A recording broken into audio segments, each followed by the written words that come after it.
মানুষ কই যাই রে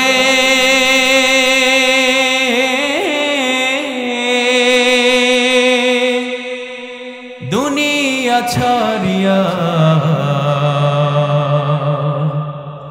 মসজিদেরি পলকি আয়না দুলা দেই সাজায়া তারে জনমের লাগিয়া মসজিদেরি পলকি আয়না দুলা দেই সাজায়া তারে জনমের লাগিয়া মানুষ কই যাই রে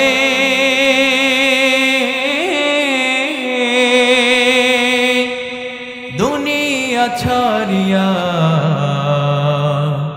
মসজিদেরি পলকি আয়না দুলা দেই সাজায়া তারে জনমের লাগিয়া এইবারের লাগিয়া কত করলাম মারামারি মামলা মুকদ্দমা কইরা খুয়াইলা রে করি এইবারের লাগিয়া কত করলাম মারামারি মামলা মুকদ্দমা কইরা খুয়াইলা রে করি আজকে তুমি যাবে চলে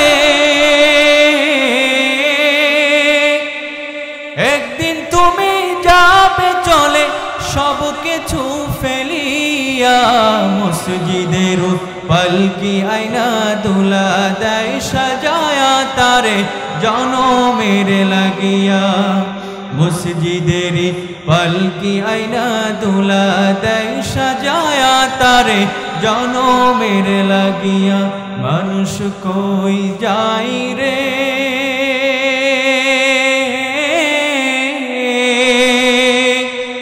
দুনিয়া ছাড়িয়া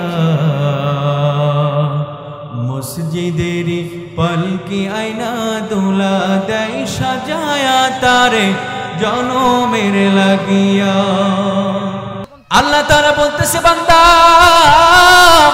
তুমি আমার নিয়ামত পেয়েছো নিয়ামতের শুকরিয়া আদায় করো আমি আল্লাহ তোমার নিয়ামতকে বাড়ায় দিব তোমার নিয়ামতকে বৃদ্ধি করে দিব এখন যদি নিয়ামতের শুকরিয়া আদায় করি আল্লাহ নিয়ামত বাড়ায় দিবে এর অপোজিটিভে আরেকটা কথা আছে আল্লাহ বলতেছে বান্দা আমার নিয়ামত পাওয়ার পরে যদি তুমি আমার শুকরিয়া আদায় না করো আমি যেমনি ভাবে তোমাকে নিয়ামতের শুকরিয়া আদায় করলে নিয়ামত বাড়িয়ে দিব এই কথা বলেছি তেমনি ভাবে আমার নিয়ামত পাওয়ার পরে তুমি যদি আমার শুকরিয়া আদায় না করো আমি আল্লাহ তোমার থেকে আমার নিয়ামতকে ছিনিয়ে নিব এবং তোমাকে আমি কঠিন আযাবে গ্রেফতার করব বলেন ঠিক কিনা আল্লাহর নিয়ামতের শুকরিয়া আদায় করা দরকার আছে না নাই বলে আল্লাহর নিয়ামত কেমন বলে আল্লাহর নিয়ামত কেমন বলে এই যে আপনারা সুস্থভাবে এই মাহফিলে আসতে পেরেছেন এটাও আল্লাহর নিয়ামত ঠিক কিনা বলেন এইটা কার নিয়ামত আমার আপনার মতো আরো কত মানুষ রাস্তাঘাট দিয়ে ঘুরে বেড়াচ্ছে মেলার মাঠে বসে আছে এরকম ভাবে এই পাশ দিয়ে ওই পাশ দিয়ে হাঁটা চলা করতেছে এই যে আমরা আসতে পেরেছি আল্লাহ আমাদেরকে সুস্থ রেখেছেন এই মাহফিলে এসে বসতে পেরেছি এটাও কার নিয়ামত বলেন আল্লাহ পাক রব্বুল আলামিন আপনাদেরকে দুইটা চক্ষু দান করেছেন এই যে দুইটা চক্ষু কত সুন্দর আমার দিকে তাকিয়ে তাকিয়ে আপনারা শ্রবণ করছেন বয়ানগুলা এইটা কার নিয়ামত বলেন আল্লাহ তাআলা আমাদেরকে যে সুস্থতার নিয়ামত দান করেছেন আমরা যে সুস্থভাবে এখানে বসতে পেরেছি এইটা কার নিয়ামত আল্লাহ তাআলার এরকম অনেক অগণিত নিয়ামত আছে আল্লাহ বলে বান্দা যদি কোনো বান্দা আমার নিয়ামতের শুকরিয়া আদায় করে আমি আল্লাহ ওই ব্যক্তির নিয়ামতকে আরো বাড়ায় দিব আর যেই সমস্ত বান্দারা আমি আল্লাহর নিয়ামত পাওয়ার পরে আমি আল্লাহর শুকরিয়া আদায় না করে আমি আল্লাহর সাথে নাফরমানি করে কুফরি করে আল্লাহ পাক রব্বুল আলামিন বলেন লা ইন শাকারতুম লা আযীদান্নাকুম ওয়া লা ইন কাফারতুম যেই বান্দারা আমি আল্লাহর সাথে কুফরি করবে আমি আল্লাহর সাথে যারা শিরিক করবে ইন্না আযাবি লাশাদীদ আমার আল্লাহ তাদের জন্য কঠিন আযাবের ব্যবস্থা করে রেখেছে বলেন ঠিক কিনা এই জন্য নিয়ামতের শুকরিয়া আদায় করা দরকার আছে না নাই আমাদেরকে আল্লাহ তাআলা যে নিয়ামতগুলো দান করেছেন এটা কি কোনো মানুষের দান বলেন এটা কার দান একমাত্র আল্লাহর এই জন্য আমরা ইবাদত করব কার কার ইবাদত করব জোরে বলেন ইবাদত করব আল্লাহর শুকর গুজার করব কার? ইবাদতের উপযুক্ত কে? আল্লাহ পাক রব্বুল আলামিন সূরা ফাতিহার ভিতরে বলে দিয়েছেন ইয়্যাকা না'বুদু ওয়া ইয়্যাকা নাস্তাঈন। আমরা ইবাদত করব কার? ইয়্যাকা না'বুদু, আল্লাহর ইবাদত করব, ওয়া ইয়্যাকা নাস্তাঈন, এবং আল্লাহর কাছে সাহায্য প্রার্থনা চাইব। বলেন ঠিক কিনা? এই জন্য নিয়ামতের শুকরিয়া আদায় করতে হবে। আল্লাহ পাক রব্বুল আলামিন বলে বান্দা আমার নিয়ামতের শুকরিয়া আদায় করো, আমি আল্লাহ তোমার নিয়ামতকে বাড়াইয়া দিব এবং আমি আল্লাহ তোমার প্রতি খুশি হয়ে যাব। বলেন না সুবহানাল্লাহ। তার নিয়ামতের শুকরিয়া কেমনে আদায় করি, তাই বারে বারে ওই কদমে লুটিয়ে পড়ি। তার নিয়ামতের শুকরিয়া কেমনে আদায় করি, তাই বারে বারে ওই কদমে লুটিয়ে পড়ি। যাই যেদিকে এই দুটি চোখ দেখি মহিমা, তার নিয়ামতের এই জগতে হয় না তুলনা। ঠিক না? আরে যাই যেদিকে এই দুটি চোখ দেখি মহিমা, তার নিয়ামতের এই দুনিয়ায় হয় না উপমা। তাই বারে বারে এই জবানে সেই নামে সরি, তাই বারে বারে এই জবানে সেই নামে সরি, তাই বারে বারে ওই কদমে লুটিয়ে পড়ি। তার নিয়ামতের শুকরিয়া কেমনে আদায় করি, তাই বারে বারে ওই কদমে লুটিয়ে পড়ি। ঠিক কিনা? হাজী ইমদাদুল্লাহ মুহাজির মক্কি রহমতুল্লাহি আলাইহি একজন জগৎ বিখ্যাত একজন আলেম। আল্লাহ পাক যে আমাদের নিয়ামত দিয়েছেন, এই নিয়ামতের শুকরিয়া কেমন ভাবে আদায় করা দরকার একটি এক্সাম্পল দিলে আপনাদের বুঝে আসবে। হাজী ইমদাদুল্লাহ মুহাজির মক্কি রহমতুল্লাহি আলাইহি জগৎ বিখ্যাত একজন আলেম। এখানে ওলামায়ে একরাম বসা আছে, ওনারা জানে। তো একদিন ওনার ঘরে চোর ঢুকেছে। কি ঢুকেছে বলেন? ওনার ঘরে চোর ঢুকেছে। এরকম ভাবে ওনার ঘর থেকে সব মাল সামানা নিয়ে গেছে। মাল সামানা নিয়ে যাওয়ার পরে আবার কিছুক্ষণ পরে ওই মাল সামানা চোর দিয়ে গেছে। হাজী ইমদাদুল্লাহ মুহাজির মক্কি রহমাতুল্লাহি আলাইহি ওনার ঘর থেকে যখন মাল সামানাগুলো চোরে নিয়ে গেছে, নিয়ে যাওয়ার পরে একজন ব্যক্তি হাজী ইমদাদুল্লাহ মুহাজির মক্কি রহমাতুল্লাহি আলাইহির কাছে গিয়া বলতেছে, হুজুর আপনার ঘর থেকে সমস্ত মাল সামানা চোরে নিয়ে গেছে, আপনার ঘর থেকে সমস্ত মাল সামানা চোরে নিয়ে গেছে।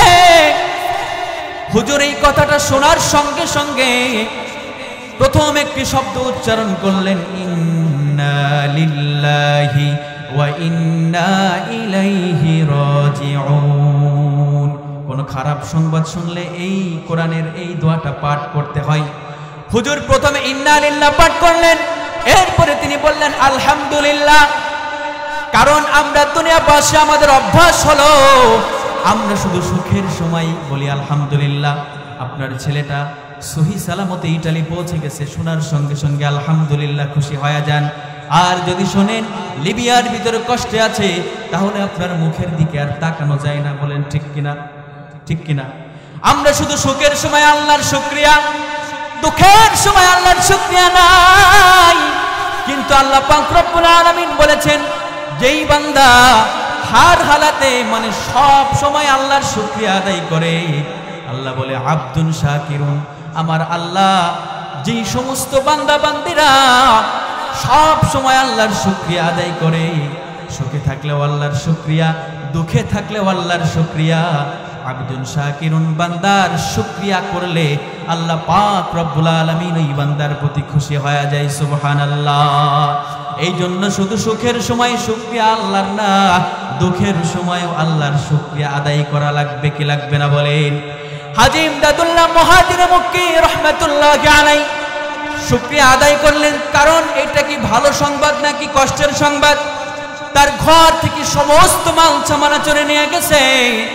আবার যখন একটু পরে মাল সামানাগুলো চোরে আবার দিয়ে গেছে, একটু পরে আবার ওই মালগুলো ফেরত দিয়ে গেছে।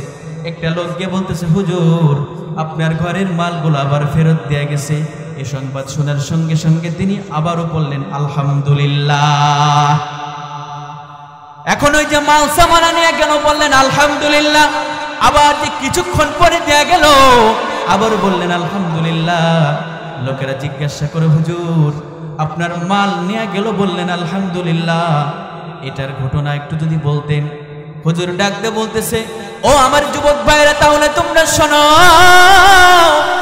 আমার ঘর থেকে যখন মালগুলা নিয়ে গেল, আমি এই জন্য আলহামদুলিল্লাহ বলেছি, কারণ যেই ব্যক্তি চোর, ও তো এমনিতে চুরি করে নাই, কারণ ওর ঘরে হয়তো খাবার নাই, ও হয়তো অনেক অভাবের ভিতর আছে।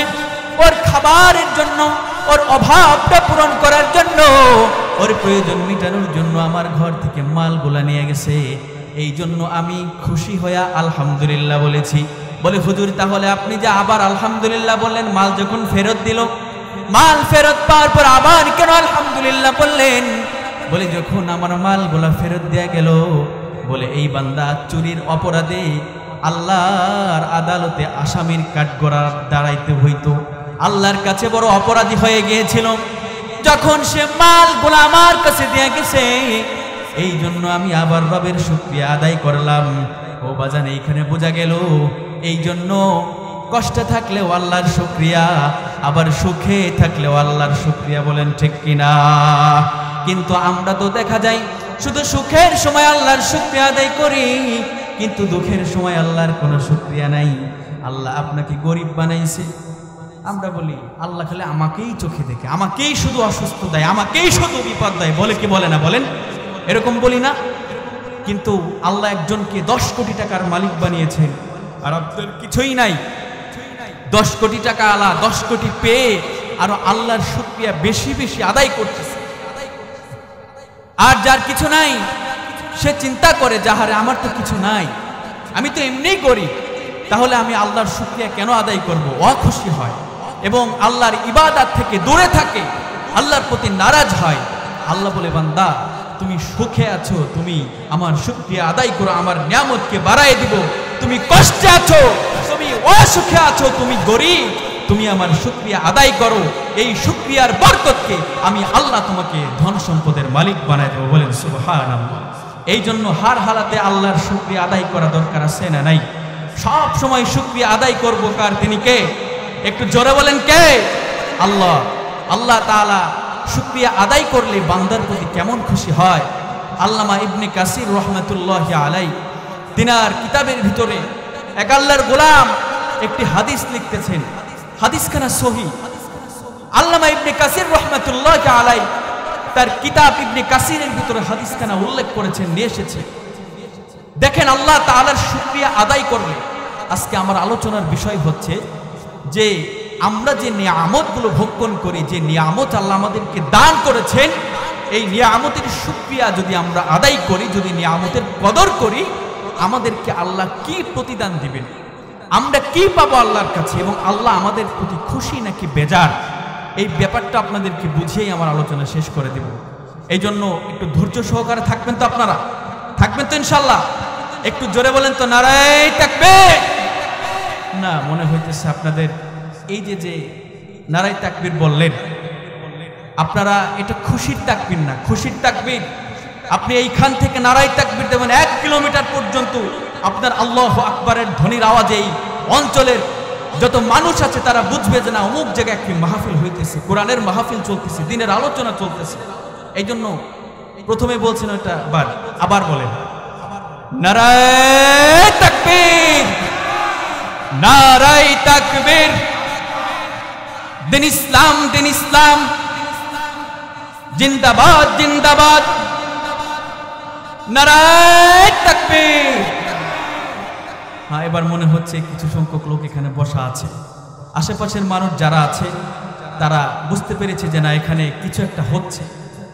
তো মুহতারাম হাজিরিন, আমি যেটা বোঝাতে চাচ্ছিলাম আপনাদেরকে, আল্লামা ইবনে কাসির রহমাতুল্লাহি আলাইহি হাদিসখানা তার ইবনে কাসিরের ভিতরে উল্লেখ করেছে, আল্লাহর এক গোলাম গভীর রজনীতে মুরাকাবার মধ্যে বসে আছে, মুশাহাদার ভিতরে বসে আছে, সে আল্লাহর শুকরিয়া আদায় করার জন্য। তো সে আল্লাহ তাআলাকে বলতেছে, আল্লাহ, এত সুন্দর পৃথিবী, এত সুন্দর আকাশ বাতাস, এই পৃথিবীর জমিনের বুকে তোমার যে নিয়ামতগুলো আছে এগুলাই দেখলে বোঝা যায় তুমি কত বড়। হে আল্লাহ, এগুলা দেখলে বোঝা যায় তুমি রব, কত সুন্দর। তো উনি চিন্তা করতেছে, মোরাকাবা করতেছে, আর এটা চিন্তা করতেছে, আর উনি মনে মনে বলতেছে যে আল্লাহ, এই তোমার পৃথিবীটা এত সুন্দর, এই মানুষগুলার চেহারা তুমি এত সুন্দর করে বানিয়েছো, গোলাপ ফুলটা কত সুন্দর, আসমানটা কত সুন্দর, আসমানের ভিতরে যে মিটি মিটি যে তারাগুলো ফোটে, এই তারাগুলো কত সুন্দর, না জানি আল্লাহ তুমি আরো কত সুন্দর। হে আল্লাহ, এত সুন্দর রবের শুকরিয়া আমি কি দিয়ে করব, আমি কি বাক্য দিয়া তার শুকরিয়া আদায় করব? আল্লাহ পাক রব্বুল আলামিন পবিত্র কালামের ভিতরে বলে দিয়েছেন, ওয়াল্লাযীনা জাহাদু ফীনা লানাহদিয়ান্নাহুম সুবুলানা ওয়া ইন্নাল্লাহা লামাআল মুহসিনিন।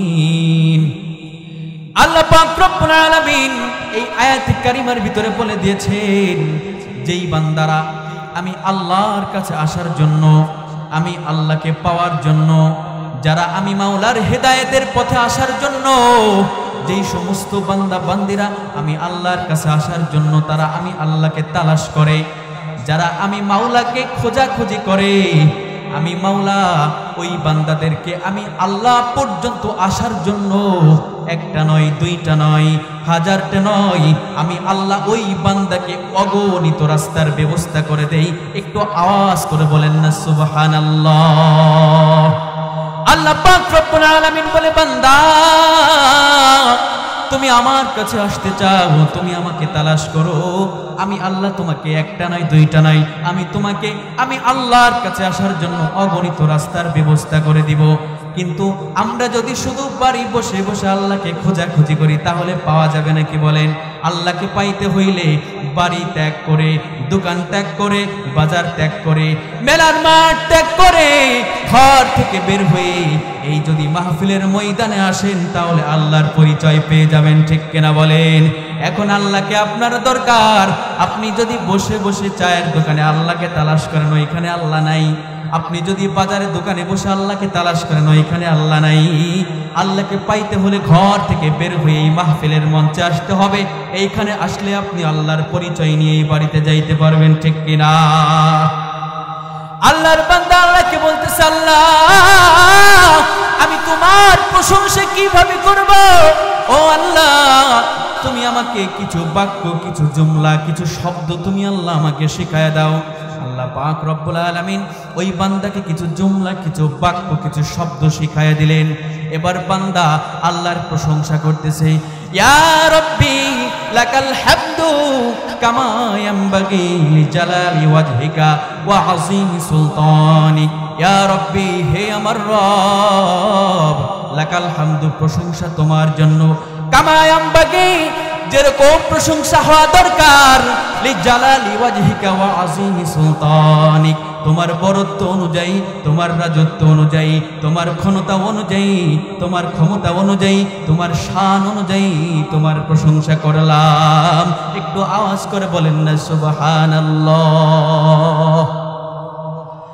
আল্লাহ পাক রব্বুল আলামিন কি যখন এই শব্দগুলো বললেন, এই যে শব্দগুলো বললাম এর সংক্ষিপ্ত অর্থ হলো, আমার আল্লাহ যেমন, ওই বান্দা বলতেছে, আল্লাহ তুমি আল্লাহ যেমন, তোমার প্রশংসাও করলাম তেমন। সুবহানাল্লাহ।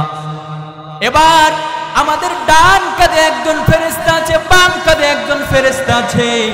ডান কাঁধের ফেরেশতার কাজ হলো আমরা যে ভালো কাজগুলো করি, আমরা যেই নেকি আমলগুলো করি, এই নেক আমলগুলো লেখার দায়িত্ব ডান কাঁধের ফেরেশতা। আর বাম কাঁধের ফেরেশতার দায়িত্ব হলো আমরা যে খারাপ কাজগুলো করি, আমরা যে গুনাহের কাজগুলো করি, আমরা যে ফাহিশা কাজগুলো করি, এই কাজগুলা লেখার দায়িত্ব হলো বাম পাশের ফেরেশতা। বান্দা যখন আল্লাহর কাছে এই দোয়াগুলো পাঠ করলো, এই শব্দগুলো বলার সঙ্গে সঙ্গে ডান কাঁধের ফেরেশতা রেডি হয়ে গেছে। ডান কাঁধের ফেরেশতা আমল লিখতে যেয়ে চুপ হয়ে গেছে, তার কলম বন্ধ করে দিছে। মালিককে ডাকতে বলে, মালিক তোমার বান্দা যে শব্দগুলো দিয়ে তোমার প্রশংসা আদায় করেছে, শুকরিয়া আদায় করেছে, ও আল্লাহ, একজন যদি আলহামদুলিল্লাহ বললে আলহামদুলিল্লাহ বলে, কয় নেকি তার আমল নামাই বসানো লাগবে এইটা আমার জানা আছে। কোন বান্দা যদি আল্লাহু আকবার বলে, কয় নেকি লিখতে হবে আমার জানা আছে। কোন বান্দা যদি আলহামদুলিল্লাহ বলে, কয় নেকি লিখতে হবে আমার জানা আছে। কিন্তু তোমার বান্দা যেই অভৈরব শব্দগুলো দিয়ে, যেই বাক্যগুলো দিয়ে তোমার প্রশংসা করেছে, এই প্রশংসা যেই শব্দগুলো তোমার কাছে বলেছে, এই শব্দর কতটুকু আমল লেখা লাগবে এইটা আমার জানা নাই। ও আল্লাহ, তুমি আমাকে একটু বলে দাও, আমি তোমার বান্দার আমল নামার ভিতরে কয় নেকি লিখবো। আল্লাহ তাআলা বলতেছে, বান্দা তুমি আমার শুকরিয়া আদায় করলে আমি তোমার প্রতি খুশি হয়ে যাই। আল্লাহ তাআলা ফেরেশতাকে ডাকতে বলে, ফেরেশতা, আমার বান্দা কোন বাক্যগুলো দিয়ে আমার প্রশংসা করেছে আমাকে একটু শোনাও। বলেন না সুবহানাল্লাহ। কারণ বান্দার প্রশংসা যদি ফেরেশতার মুখে আল্লাহ শোনে, তাহলে আমার আল্লাহ ওই বান্দার প্রতি খুশি হয়ে যায়। একটু জোরে বলেন না সুবহানাল্লাহ। আমরা ওই আল্লাহকে রাজি করতে কারা রাজি আছে? একটু দুইটা হাত তুলে দেখায় দেন। আয় আল্লাহ, এইখানে যারা বসে আছে আমরা যেন সবাই তোমার প্রিয় বন্ধু হয়ে কবরে যাইতে পারি। বলেন আমিন। আল্লাহ পাক রব্বুল আলামিন তখন ফেরেশতাকে বললেন, ফেরেশতা, আমার বান্দা কোন বাক্যগুলো দিয়ে আমার প্রশংসা করেছে তুমি আমাকে একটু শোনাও। ফেরেশতা এবার মিষ্টি কণ্ঠে আল্লাহকে শোনাইতেছে, ইয়া রব্বি লাকাল হামদু কামা ইয়ানবাগি লিজালালি ওয়াজহিকা ওয়া আযীমি সুলতানিক। আমার আল্লাহকে যখন এই বাক্যগুলো ফেরেশতা শোনাইলেন, ফেরেশতা যখন এই বাক্যগুলো শোনাইলেন, আমার আল্লাহকে বললেন, আল্লাহ এবার বলো তোমার বান্দার আমলের ভিতরে আমি কয় নেকি লিখবো। ও আল্লাহ, তোমার বান্দার আমলের ভিতরে আমি কি 10 নেকি লিখবো নাকি 20 নেকি লিখবো? আমি তোমার বান্দার আমলের ভিতরে কি 100 নেকি লিখবো? আমি কি 100 নেকি লিখবো নাকি 200 নেকি লিখবো নাকি 1000 নেকি লিখবো নাকি লক্ষ নেকি লিখবো নাকি lakh lakh billion billion trillion trillion? আমার আল্লাহ বলে, হে ফেরেশতা, আমার বান্দা যেই শব্দগুলো দিয়ে আমি আল্লাহর শুকরিয়া আদায় করেছে, আমার বান্দার আমলনামার ভিতরে 100 নেকি লিখলে হবে না, আমার বান্দার আমলনামার ভিতরে 200 নেকি হবে না, আমার বান্দার আমলনামার ভিতরে মিলিয়ন বিলিয়ন ট্রিলিয়ন ট্রিলিয়ন নেকি লিখলে হবে না, আমার বান্দার আমলনামার ভিতরে হুবহু ওই বাক্যটাই লিখে দাও। বলেন না সুবহানাল্লাহ। এসো না আল্লাহর নামে গান গাই, এসো না মন প্রাণ জোড়াই, এসো না মন প্রাণ জোড়াই। ও মধুর নামটি নিলে এ হৃদয় হাসে, ও মধুর নামে সুখ নেমে আসে। একটু জবান খুলে বলেন, আল্লাহর নাম নিলে মজা লাগে কি লাগে না? বলেন, আল্লাহর নামে মধু আছে না নাই? আল্লাহর নাম স্মরণ করলে আল্লাহ আমাদের প্রতি খুশি হয়ে যায়। বলেন না সুবহানাল্লাহ। এই জন্য আমরা একটু জবানটাকে ছেড়ে দিয়ে মালিককে মিষ্টি কণ্ঠে একটা ডাক দে, একটু জবান খুলে কণ্ঠ ছেড়ে দিয়ে একটু ডাক দেন না আল্লাহ। আরো জোরে বলেন না আল্লাহ। আরো জোরে ডাকবেন আল্লাহ। আল্লাহ তাআলাকে ডাকলে আল্লাহ খুশি হয়ে যায়। এই জন্য বেশি বেশি করে আল্লাহকে ডাকা দরকার আছে না নাই? আমরা সব সময় এই দুনিয়ার জমিনের বুকে, আপনি যদি আপনার মা সব থেকে প্রিয় জিনিস, পৃথিবীতে মা সব থেকে প্রিয় জিনিস না? এই দুনিয়ার বুকে এই মাকে যদি আপনি 5 বার থেকে 10 বার ডাক দেন, মা কিন্তু আপনার প্রতি অখুশি হয়ে যায়। আপনার বাবাকে যদি আপনি 20 বার ডাক দেন, আপনার বাবা অখুশি হয়ে যায়। আপনি যদি একটা গজল একবার শোনেন, দ্বিতীয়বার আপনার আর ভালো লাগবে না, মনে হবে একটা নতুন গজল শুনে। ঠিক কিনা বলেন? আপনি যখন একটি ওয়াজ শুনবেন, ওয়াজটাও কিন্তু একবার শোনার পরে দ্বিতীয়বার আর ভালো লাগে না। কিন্তু ওই আল্লাহ তাআলার নাম এত মধুর, এত মিষ্টি নাম, এই নাম যদি আপনি সকাল থেকে সন্ধ্যা পর্যন্ত, সন্ধ্যা থেকে যদি সকাল পর্যন্ত ওই মালিকের নাম যতবারই আপনি আপনার মুখে উচ্চারণ করবেন, মালিক ততবার আপনার প্রতি খুশি হয়ে যাবে। বলেন না আল্লাহু আকবার।